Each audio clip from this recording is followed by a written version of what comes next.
Welcome to the Living the Dream podcast with Curveball. If you believe, you can achieve.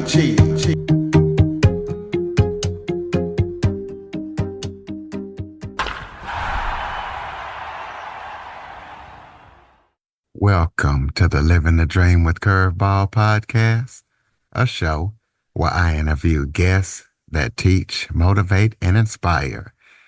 Today, we're going to be talking about mental health as I am joined by the swearing therapist, Zoma Williams. Zoma is the founder of Dragonfly Therapy Services. She's a breast cancer survivor. So we're going to be talking about everything that Zoma's up to and the method to her madness. So Zoma, thank you so much for joining me today. It is my pleasure. Thank you, Curtis. Why don't you start off by telling everybody a little bit about yourself? Of course, I was born and raised in Buenos Aires, Argentina. I moved to the United States when I was 31. And at age 42, I was working in a corporation doing accounting. And I was like, I'm not sure I want to do this for another 25 years. So I enrolled in school. I started my bachelor's of social work program. I graduated at 46 and I was on track to do my master's. And 6 weeks after graduating with my Bachelor of Social Work, I was diagnosed with breast cancer. So that took a little turn, and I moved back to Argentina for about 3 years. And after 3 years, I was feeling better. My treatment was like at the beginning was like every week or every 3 weeks, and then as the treatment started getting more like once a month or one every 3 months and that kind of stuff, I was like, I think I'm ready to go back to the States. I came back to Las Vegas in 2015. It was probably 6 weeks short of my 50th birthday, and I started my master's of social work. I graduated a year later and I became fully licensed as a therapist at 53 and a half. And I've been in the field since then. And I specialize in trauma, anxiety, and depression. And I like to help people discover their own hero, and that no matter what challenges they are going through, they are going to overcome them. So why are you known as the swearing therapist? So the swearing therapist because I swear a lot. I will keep it clean for the show, but I swear a lot because I like to keep it real. My clients, I'm very selective of the people who when they call for an appointment, we do a 15-minute kind of like call to get to know each other. And F and the B word is going to come out of my mouth. So if they are not comfortable with me swearing, we are not a good match. So I refer out. But when I'm sitting in my office with a client, I will say the F word. I'm not going to say fudge. You know what I mean? Like, so I think it's part of our everyday. And if you are going to get offended by that, I'm not the therapist for you. Again, I'm not for everybody, but I like to keep it real. I'm very direct. Life is too short. We don't have time to be beating around the bush. So if you are ready to get better, I'm the girl for you. All right. Well, in your opinion and in your experience, what is anxiety and what can we do to increase our decrease our anxiety? So anxiety, in a nutshell, anxiety is about trying to control the future, which is impossible because the future is not even here. So let's say that you are concerned, you're anxious about a meeting that is going to happen next week. Well, you not sleeping tonight is not going to make the meeting come anytime sooner. So instead of being anxious about it, what you can do is to take a deep breath and then come back to the present moment with what are called grounding techniques. Some of the grounding techniques are you take a deep breath and you describe something that you are touching or something that you are smelling, or put a candy in your mouth and describe how the candy tastes. So you literally are coming out of your head in order to describe those things, right? You cannot be thinking about the meeting and describing what you are touching. It's impossible. So literally, you are telling the brain that you are the boss. And the brain wants to freak out about that meeting next week, but you are the boss. So you are going to be describing what you are touching, which brings you to the present moment. If we can remain in the present moment, there will be no anxiety. Anxiety is kind of like a rocking chair. It gives you something to do, but it doesn't take you anywhere. Well, talk about how you dealt with, being diagnosed with breast cancer and going through your treatment and everything. So when I was diagnosed, I was very scared. I thought I was going to die the following day. Like I didn't have the information. Um, and I was asking like, why me? Right? Like it was the first reaction was, why me? And then after a while, I don't have children, but I have a mom and I have a sister and I have nieces and girlfriends. And I was like, well, if it wasn't me, would I have preferred that it was one of them?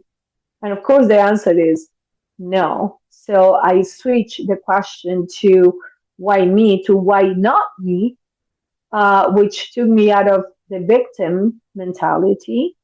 And then I learned to change the question altogether from why to what am I learning from this. And what I learned from being diagnosed with cancer and my treatment is that no matter what, so we have no control over what happens to us, but we have 100% control over how we react to what is happening to us. So when I was going through my treatment, radiation and not chemo, the chemo that is so aggressive, but it was a kind of like a different type of chemo.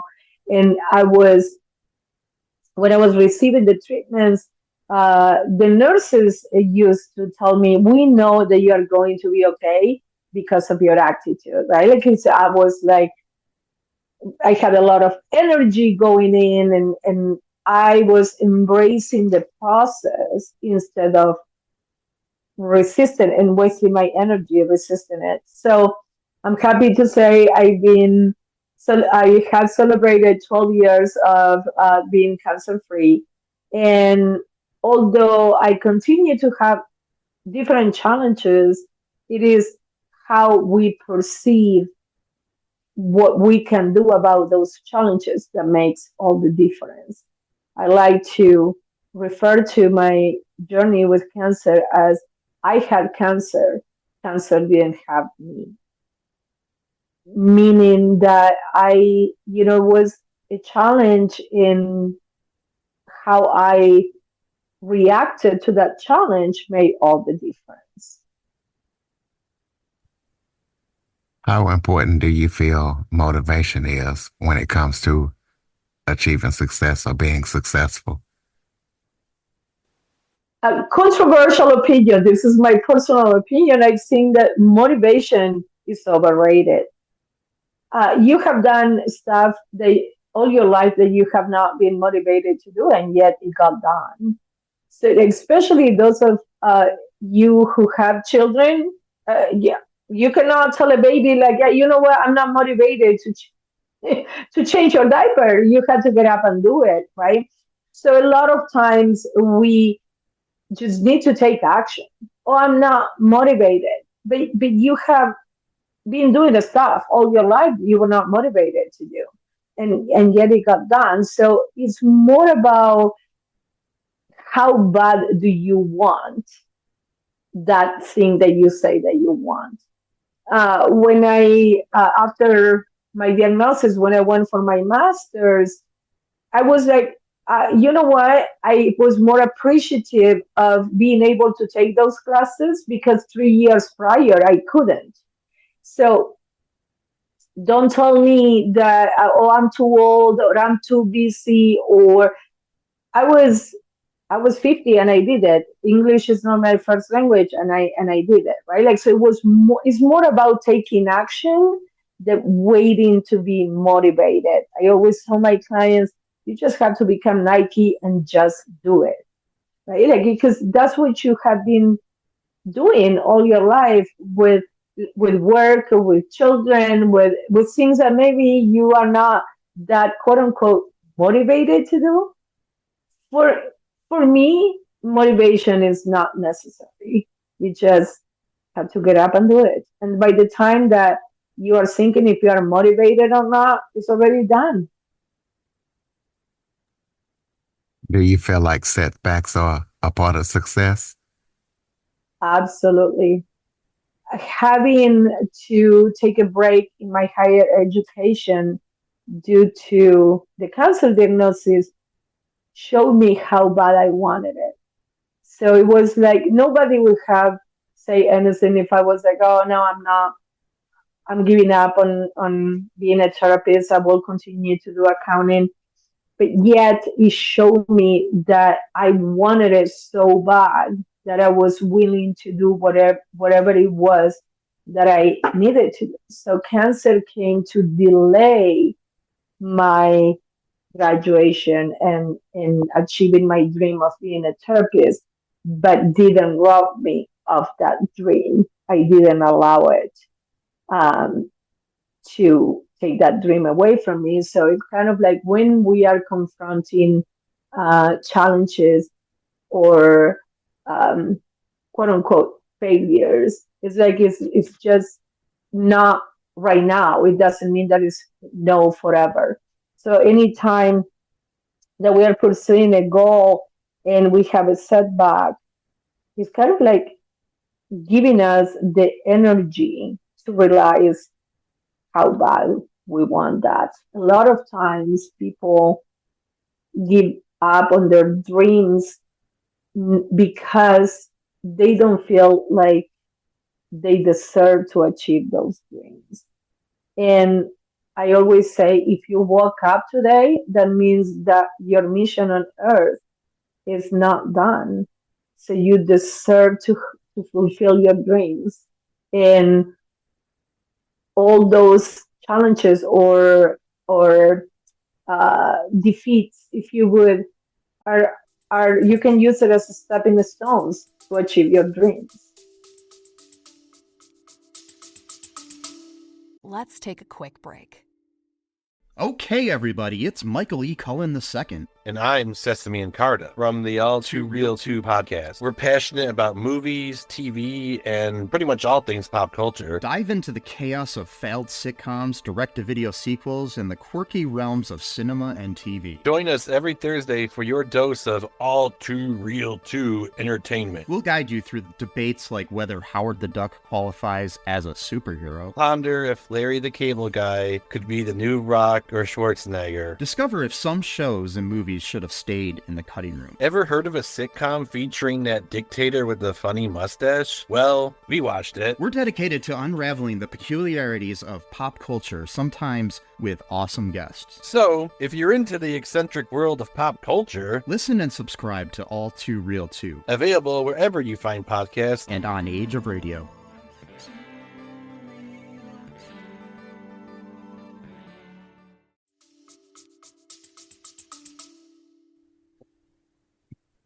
For those who might be going through experiencing some grief and loss right now, give us some best practice tips on how to deal with that.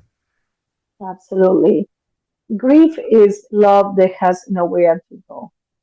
When someone transitions or passes away, we are grieving because we love that person so much.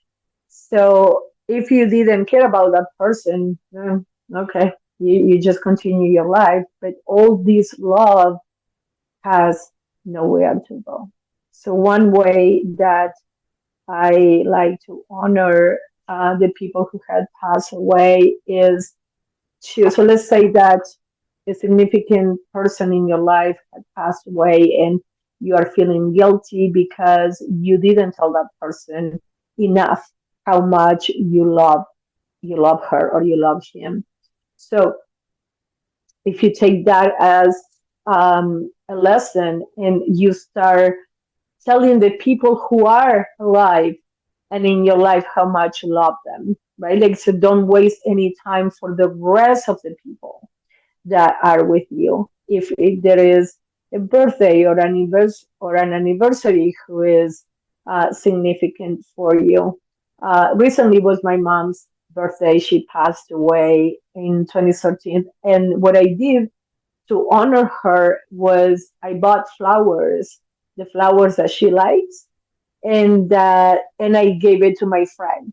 But the it wasn't about the flowers; it was about the meaning and the intention that I was putting into those flowers. So, for example, if it's your loved one's birthday and they love a particular restaurant or a drink, is to one way of honoring them is kind of like go to that restaurant and order that meal and on like putting the intention that I'm doing this to honor you. It could be the same meal that you have every day, but that day will be different because of the way that the intention that you are putting behind it.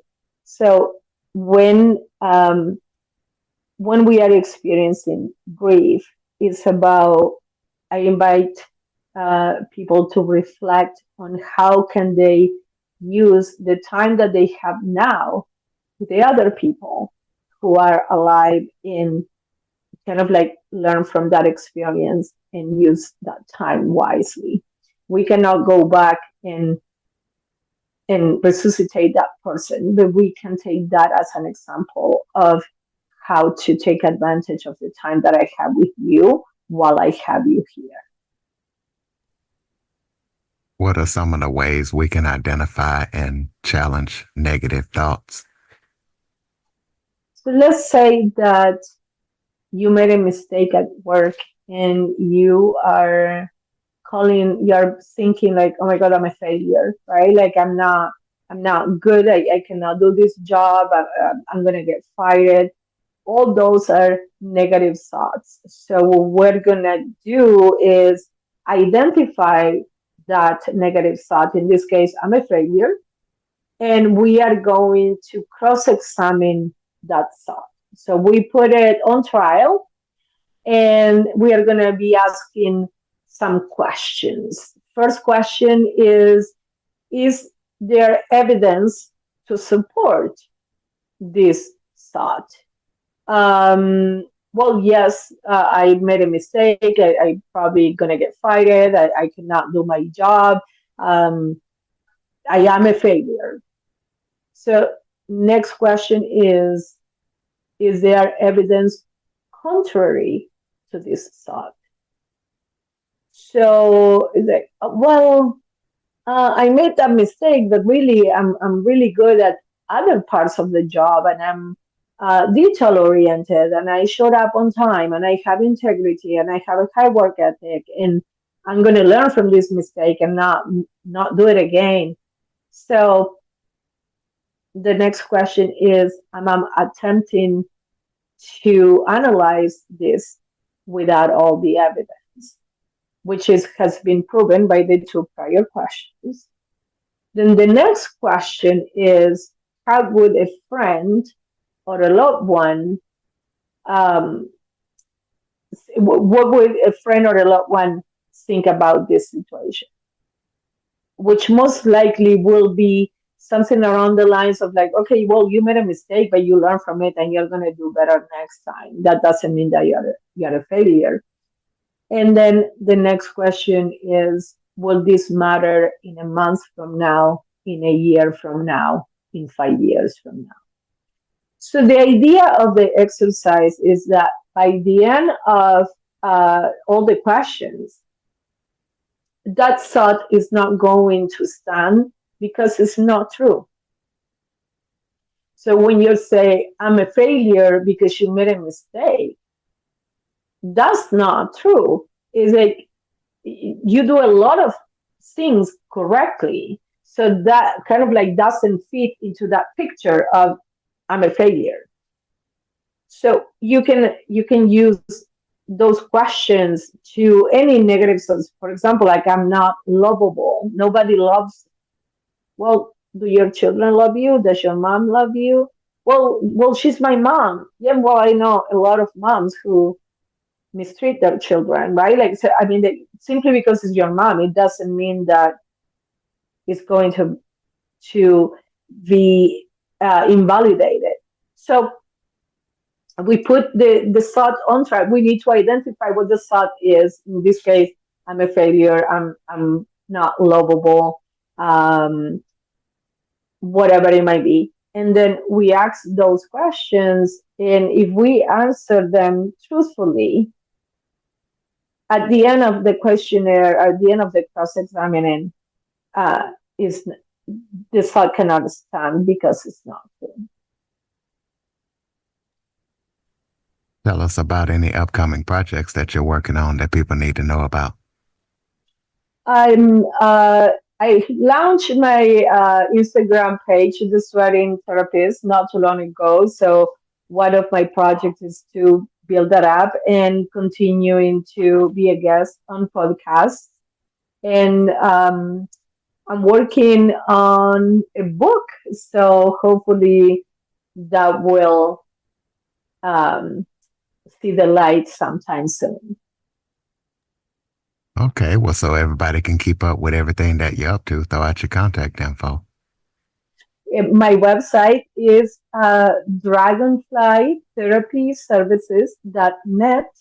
And as I said, my Instagram at The Sweating Therapist. So they can follow me. I do a lot of videos on my Instagram about anxiety and grief and how to identify, kind of like what we've been through today. They can find those suggestions on my Instagram, and I would love to hear from your listeners. All right, we'll close this out with some final thoughts. Maybe if there was something I forgot to talk about that you would like to touch on, any final thoughts you have for the listeners. Absolutely. I would like to leave with this. Your track record is 100% success about overcoming your challenges. How do I know that? Because you're here. So when you are going through something, I will invite you to look back at those challenges and realize that you overcame them. And this is not going to be different. So just keep pushing through, keep putting one foot in front of the other, and you are going to come on the other side of this challenge too. All right, ladies and gentlemen, be sure that you follow and check out everything that the Swearing Therapist is up to. Follow, rate, review, share this episode to as many people as possible. Jump on your favorite podcast app. Follow the show. Leave us a review. Share it.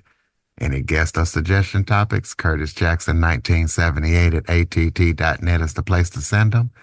Thank you for listening and supporting the show. And Zoma, thank you for all that you do, and thank you for joining us.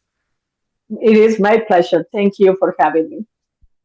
For more information on the Living the Dream podcast, visit www.djcurveball.com. Until next time, stay focused on living the dream.